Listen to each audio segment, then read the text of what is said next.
አድማጮቻችን አሁን የአንድ ጥያቄ ያለኝ ሰዓታችን ላይ ደርሰናል። ለጥያቄዎቻችሁ ምላሽ ለመስጠት የስነ ልቦና ባለሙያዋ ዶክተር ሰብለ ኃይሉ አብራናለች። ለዛሬ የተመረጠው ተረኛው ጥያቄ ደግሞ የሚከተለው ነው።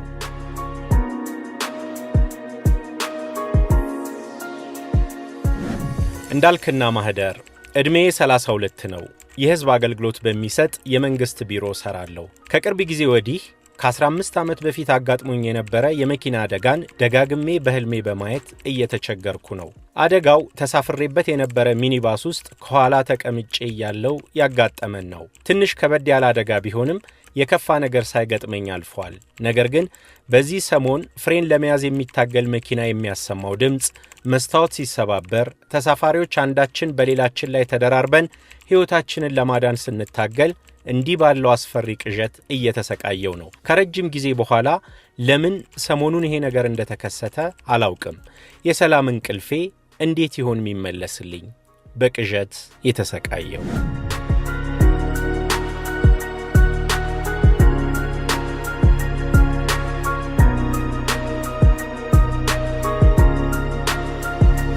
አመሰግናለሁ እንዳልክና ማህደር።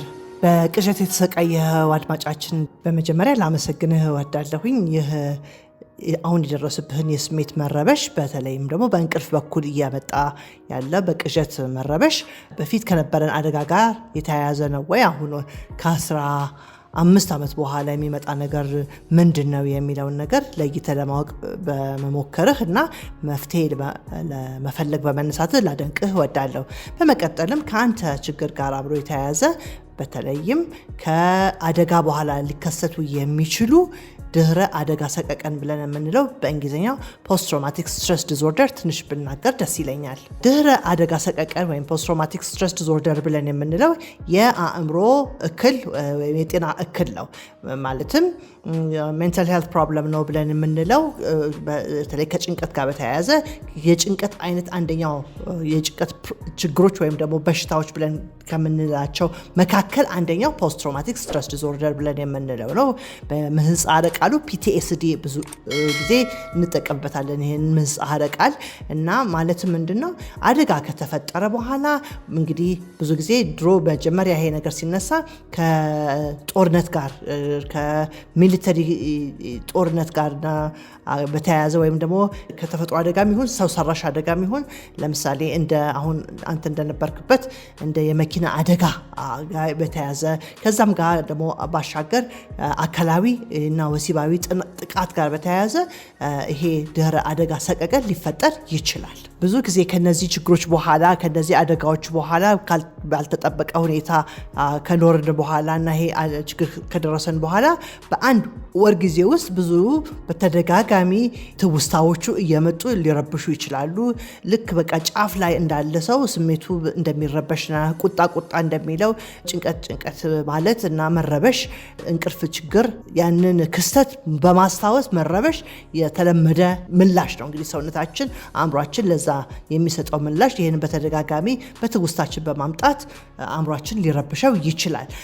ይሄ እንግዲህ በየቀኑ ያለንን የዕለት ተዕለት ስራችንን እንደገናም ደግሞ ማድረግ የሚገባንን የምንሄድበት ቦታ ከሰዎች ጋር ያለን መስተጋብር እንደዚህ ሁሉ ይረብሸዋል ማለት ነው እና በተለይም ክስተቱ ከጀመረበት እስከ ተወሰኑ ወራት ወይም ሳምንታት ያህል ይሄ ነገር ሊከሰት ይችላል። ይሄ እንደ ኖርማል ተደርጎ ይወሰዳል። ከአንድ ወር ካለፈ በኋላ ግን እና በተደጋጋሚ ይሄ ነገር አለቅ ካለ PTSD ታየበት እንላለን። ድህረ አደጋ ሰቀቀኑ አለው ብለን እንላለን እና የእነዚህ ምልክቶች ሲምፕተሞቹ መጥፋት አለባቸው። ካልጠፉ ግን በቃ ወደ ዲስኦርደር ተቀየረ ማለት ነው። ወደ ችግር ወደ እንደ በሽታ ሆኖ ጭንቀት ችግር ሆኖ እየተከሰተ ነው ማለት ነው። ይሄ በነገራችን ላይ ይሄ የጭንቀት ችግር ከአንድ ወር ከበለጠ ብቻ ሳይሆን በዛ ሰዓትም ቆሞ በትክክልም ትሪት ካልተደረገ ከ10 ዓመታት በኋላ እንኳን ሊከሰቱ ይችላሉ። እንዳንተ ላይ እንደተከሰተው ማለት ነው። ያንተ በ15 ዓመት ነው የተከሰተው አይደለ? ለአንዳንዱ ሰዎች በእርጅና እድሜያቸውም ሊከሰትባቸው ይችላል እና PTSD በተለያየ ጊዜ ሊከሰት የሚችል የጭንቀት በሽታ ነው። በነገራችን ላይ የዚህ አይነት የፖስት ትራውማቲክ ስትረስ ዲስኦርደር ብለን የምንለው ይሄ በሽታ ራሳችን ላይ የደረሰ ብቻ ሳይሆን ሌላውም ሰው ላይ ሲደርስ ማየትም ራሱ ይሄንን ዲስኦርደር ሊያመጣ ይችላል። ያንን መመስከር እንደዚህ አይነት አደጋ ሲደርስ ማየትና ያ ነገር በአእምሯችን ውስጥ ተመላልሶ ሊመጣና ሊያስጨንቀን ይችላል። ስለዚህ እኛ ላይ የደረሰው ነገር ብቻ ሳይሆን ሌሎችም ላይ ሲደርስ ከሰማን ወይም ደግሞ ካየን እኛም በዚህ ነገር ልንጠቃ እንችላለን ማለት ነው። እንግዲህ ይሄ ብዙዎችን ሊያጠቃ የሚችል ችግር ስለሆነ አንተ አሁን ከ15 ዓመት በኋላ መጣብኝ ብለህ ያልከው ነገር እንደኔ ትርጉም በአብዛኛው ፖስት ትራውማቲክ ስትረስ ዲስኦርደር ብለን የምንለው ወይም በአማርኛ ደግሞ ድህረ አደጋ ሰቀቀን ብለን የምንለው እንደደረሰብህ ሆኖ ይሰማኛል።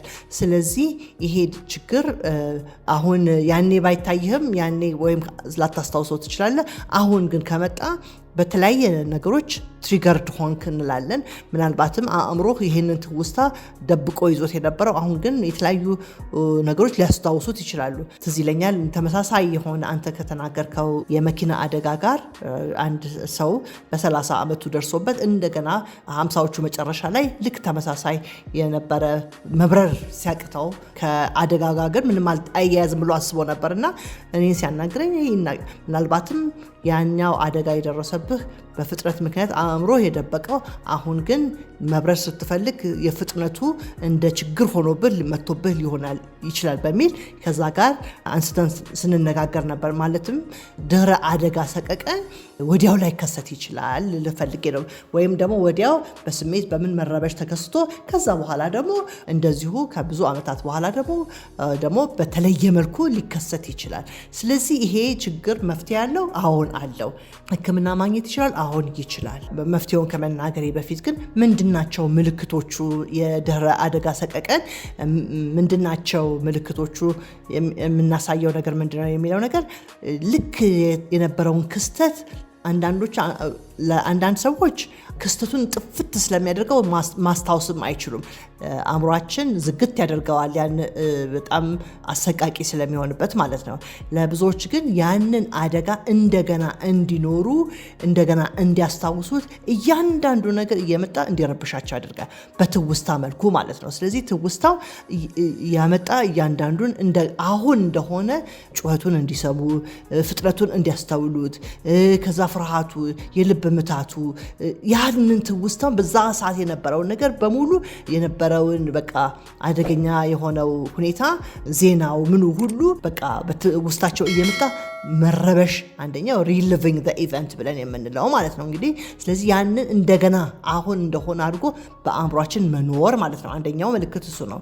ሌላው ምልክት ደግሞ እዛ አካባቢ አለመድረስ ወይም በዛ አካባቢ አለማለፍ ወይም ያንን ሊያስታውሱ የሚችሉ ነገሮችን ጨርሶ ወደዛ አካባቢ አለመድረስ አቮይድ ማድረግ አንደኛው ደግሞ ያንን ሊያስታውሱን የሚችል ነገሮችን ወደ አእምሯችን እንዳይመጣ በቃ ያን አለማየት አለመስማት ሙሉ በሙሉ ከዛ መሰወር፣ ይሄም ደግሞ አንድ ሌላው ምልክት ነው።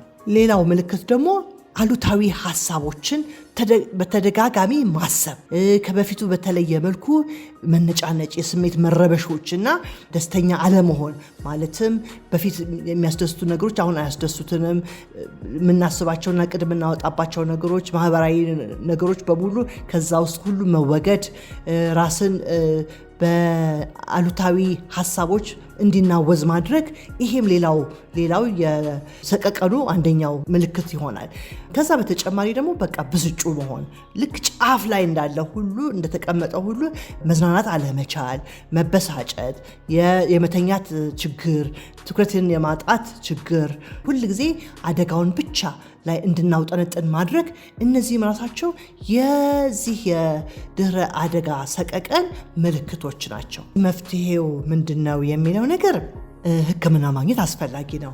የስነ ልቦና ሕክምና በጣም ወሳኝ ነው። በተለይ ትሮማ ምንለው ነው የደረሰው ትሮማ ማለትም አእምሯችን ውስጥ ጠባሳ የነበረው እንደ ቁስለት ሆኖ እንዲሰማን የሚያደርገው ነገር ንግግር ቴራፒ በዛ ውስጥ እና በተለያዩ አይነት እንግዲህ ቴራፒስት ጋር መሄድ ያስፈልጋል። የተለያዩ አይነት ቴራፒዎች አሉ። እነዚህን ቴራፒዎችን በመጠቀም ሕክምና ማግኘት ይቻላል።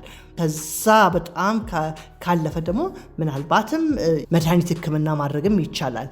ግን በትልቁ እና በአብዛኛው የተለያዩ የቴራፒ አይነቶች አሉ። EMDR የሚባል ቴራፒ አይነት አለ። እንደዚህ ቶክ ቴራፒ ውስጥ ደግሞ እንደዚሁ ይሄ ኤክስፖዠር PE የሚባል ፕሮሎንግ ኤክስፖዠር የሚባል ቴራፒ አለ። ኮግኒቲቭ ፕሮሰሲንግ ቴራፒ የሚባል አለ። የተለያዩ አይነት ቴራፒዎች አሉና ቴራፒስት ጋር ሄደ እነዚህን ነገሮች ሊያስወግድልህ ይችላል እና ጤናማ ሆነ ህይወትን መቀጠል ስለምትችል በከፍተኛ ደረጃ የምመክርህ ነገር ምንድነው መድኃኒት ሕክምናውም የበለጠ ያኛው የሚረዳ መድኃኒት አንዳንድ ጊዜ የእንቅልፍ ማጣት ከሆነ እንቅልፍ እንድናገኝ ለማድረግ ነው የሚሞክረው። ይሄ ግን ቀጥታ ወደዛ ሜሞሪ ሄዶ ሜሞሪውን ሂል እንዲያደርግ እንዲድን የሚደረግበት ጥረት ስላለ ያንን ለማድረግ እንድታደርግና ከቅዠትህ እንድትወጣ አበረታታለሁኝ።